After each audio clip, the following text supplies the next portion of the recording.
Good morning. Today we begin with a seismic shift in Washington. President Donald Trump has signed an executive order targeting the nation's largest defense contractors. The order blocks these companies from paying dividends or buying back their own stock until they significantly ramp up military hardware production. This move upends decades of corporate practice and signals a new era in the relationship between the White House and the defense industry. Trump's message is clear. Defense firms must prioritize national security over shareholder profits. The administration argues that taxpayer dollars should strengthen military capabilities, not enrich investors. For defense companies, this is a direct challenge to their financial autonomy. For millions of Americans with shares, it raises questions about investment stability. The Department of Defense could see its procurement process reshaped, with new leverage to demand faster, more efficient production. How will these companies respond, and what does this mean for the military and investors? We'll break it down. To understand the impact of Trump's order, let's clarify dividends and share buybacks. Dividends are regular payments companies make to shareholders, often relied on by retirees for steady income. Share buybacks occur when a company purchases its own stock, reducing shares in circulation and often boosting the stock price. Defense contractors with stable government contracts have used these tools to reward investors, making their stocks attractive. Critics, now including the White House, argue that billions spent on dividends and buybacks could be better used to expand factories, hire workers, or invest in R&D. The administration's stance: profits from taxpayer-funded contracts should be reinvested in the industrial base, not funneled to Wall Street. This is the heart of the new policy. The order aims to force a shift in priorities, away from financial engineering toward national security. The stakes for the industry and investors are enormous. Let's look at what's at stake by examining 2025 shareholder returns from top defense firms. RTX, formerly Raytheon, paid $2.7 billion in dividends and had plans for hundreds of millions more in buybacks, now frozen. General Dynamics paid nearly $1.2 billion in dividends and spent $600 million on buybacks, with more authorized but now halted. L3Harris distributed $678 million in dividends and aggressively bought back nearly $1 billion in stock, with billions more planned.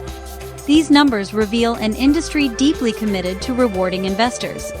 The executive order abruptly halts this flow of cash, demanding a new focus on production and reinvestment.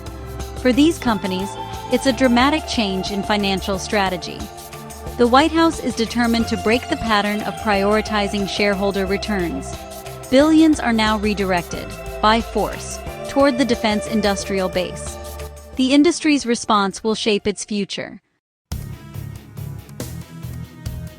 Lockheed Martin and Northrop Grumman exemplify the scale of the executive order's impact. In 2025, Lockheed paid $2.3 billion in dividends and matched it with $2.3 billion in buybacks, over $4.6 billion returned to investors in 9 months. Lockheed had authorization for $9.1 billion more in buybacks, now frozen. Northrop Grumman paid $964 million in dividends and spent $1.17 billion on buybacks, with nearly $3 billion more authorized. These buyback programs were central to their financial strategies. The executive order halts them, forcing a fundamental shift in how these companies use their capital. Billions once earmarked for Wall Street must now be redirected to production, hiring, and innovation. For Lockheed and Northrop, this is a major disruption. The administration is betting this will accelerate delivery of military hardware. Wall Street's reaction to Trump's executive order was immediate. Defense stocks plunged as investors feared the loss of dividends and buybacks. The sector, usually a safe haven, was suddenly uncertain.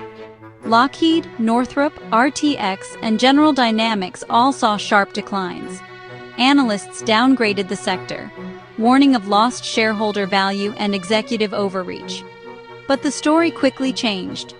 Trump announced a proposed $1.5 trillion military budget for 2027, a massive increase.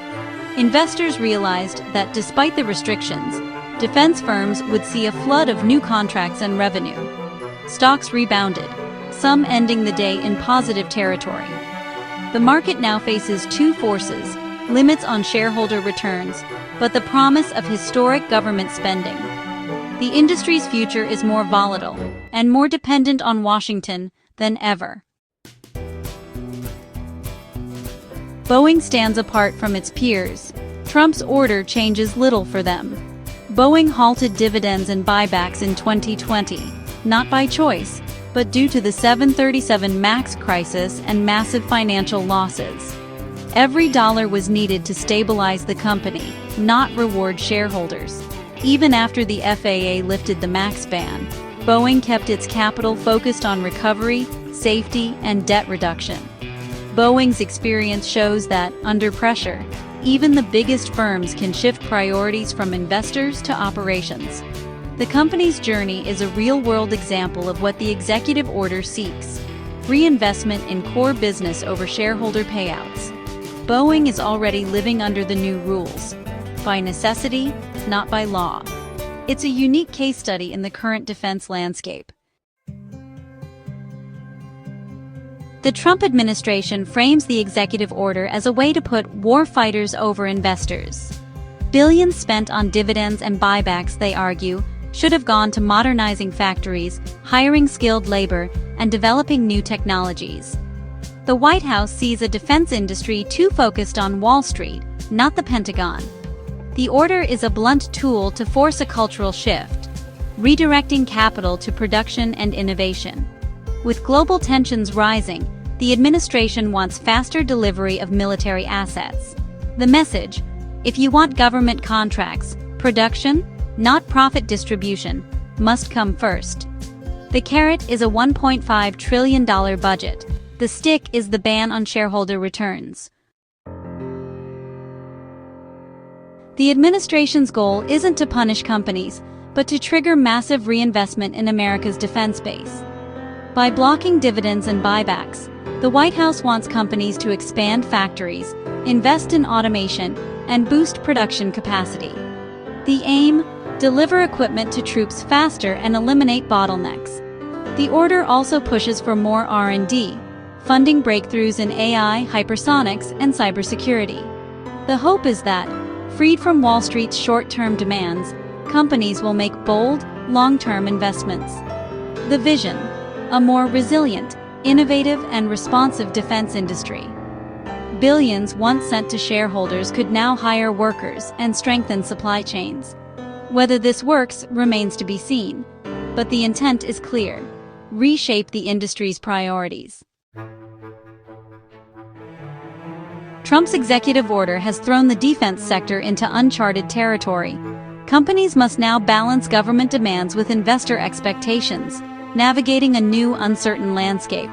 For investors, defense stocks shift from safe, income-generating assets to growth plays tied to government spending. The sector may attract new investors seeking long-term gains, while income-focused holders may exit. Volatility is likely as the market adjusts to these new realities.